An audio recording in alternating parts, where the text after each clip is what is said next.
Hello my friends and welcome. In an interview with IGN, Team Ninja talks about their upcoming game, Wo Long Fallen Dynasty.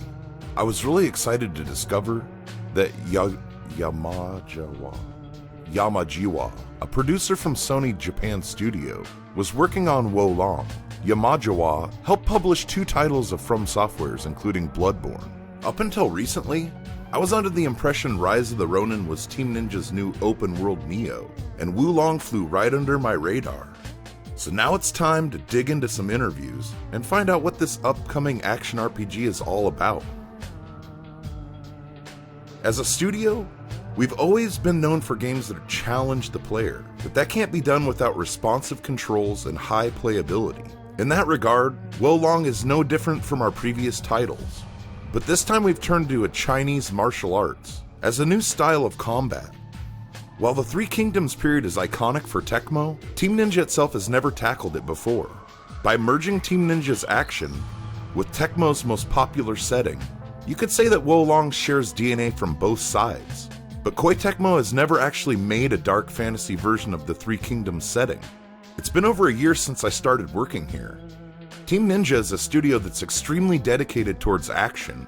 It's a team that is focused on making games that feel good to play. At the time, we were looking for a setting that could work for a Nioh sequel. We had already made plenty of games based on Japan's Sengoku period, so we wanted a new setting. That's when we came up with the idea to make a game set in China's Three Kingdoms period. The years following the fall of the Han Dynasty is a setting that Tecmo specializes in, and also one I've personally always been intrigued by. I'm a fan of manga and anime based on that era. A game with this setting sounded like an interesting new challenge to take on. While I was still new at Team Ninja at the time, I didn't hesitate to make myself heard at all. It was even possible to give my opinion on the game's concept. So in that regard, it was good timing. To have Yamagiwa's support from the inside of the project is really encouraging.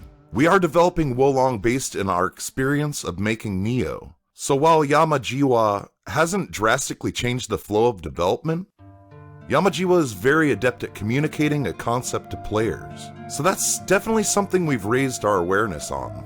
Producing Bloodborne was a very important experience for me. Difficult games shouldn't be difficult just for the sake of it. I think it's really important that this difficulty exists for the purpose of delivering a sense of accomplishment to the players once they have overcome it. That's why I think players should always be able to blame themselves when they die. The game has to be fair and its difficulty should never be unreasonable. In that regard, it works in my favor that I'm not very good at games myself. I'll always naturally be judging the fairness of the games. Making it a challenging game was something we had decided from the beginning. With all the legendary heroes of the Three Kingdoms period, it can come across as somewhat campy, but in reality, it was a time of war and devastation. It was a dark period in which people were constantly fighting, which is a great match for a Souls-like game. Being set in China, Wo Long is a more massive in scale compared to our previous games set in Japan, which allowed us to show a more severe and dark world. The same can be said for the difficulty. There's no doubt this will be an extremely challenging, demanding game, but we've come up with new ways to approach that difficulty. In that regard, players can look forward to a type of satisfaction that wasn't present in early Team Ninja titles. We wanted to take the unique elegance of Chinese martial arts and make it work as a stylish form of action. Utilizing this action to overcome challenges and battles should create an experience like no other. Since the game is set during the wartime of the Three Kingdoms period, we came up with a system that revolves around the warrior's morale. Both the player and enemies have a morale status, which will lead to new strategies within the Souls-like genre. We wanted to create a type of strategism with adversity as its theme. You gain something by defeating a strong enemy, but the same can be said for when an enemy kills the player. The balance between strength changes whenever someone dies.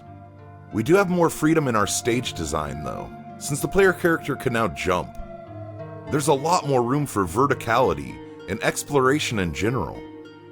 That being said, at its core, Wo Long is a linear structured game just as Nioh was. With Souls-like games becoming more and more popular, this kind of design gives Team Ninja an opportunity to display what we do best.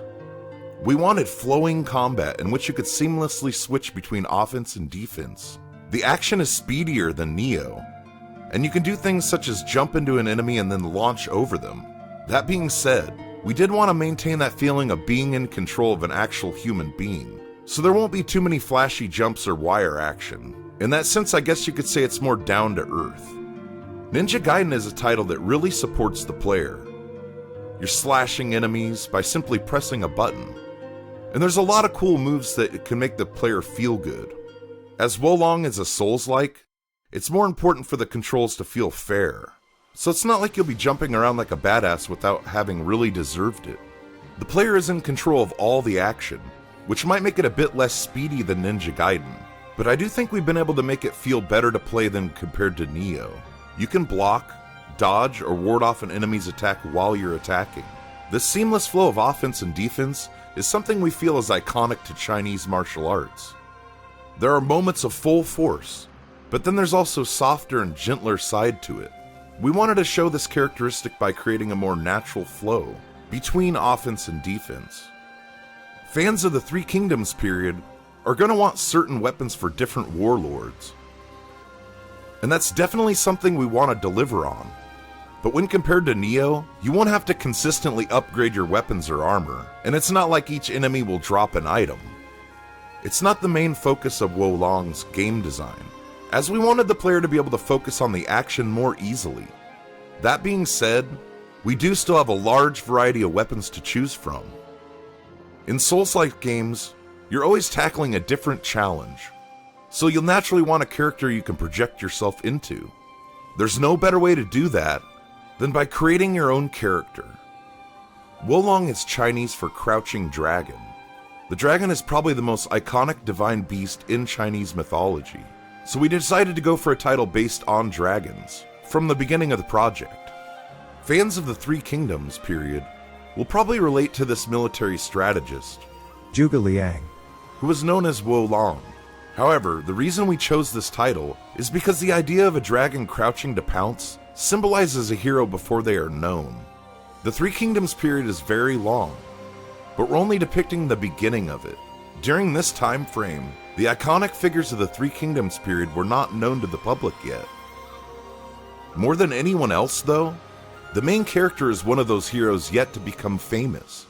The game is set during the Yellow Turban Rebellion. As our subtitle Fallen Dynasty implies, the Han Dynasty is about to come to an end. This is a time of war, confusion, and poverty. But everywhere throughout the country, new heroes start to arise. It's one of the most exciting time frames within the Three Kingdoms period, and perfectly matches the dark and severe world we wanted to create. As for the story, the main events are shown through cutscenes to give the player context as to why they are fighting the game's warlords and fiends. Of course, there will be a lot to learn about the setting through the levels and their environmental designs as well. I hope that the devastated world we are creating will give the player a sense of place in this dark fantasy style Three Kingdoms period. Okay, that wraps up this interview. I'll definitely be covering this game closely as it nears launch early next year. Please give a like and sub if you enjoyed the video. Have fun and stay safe, my friends.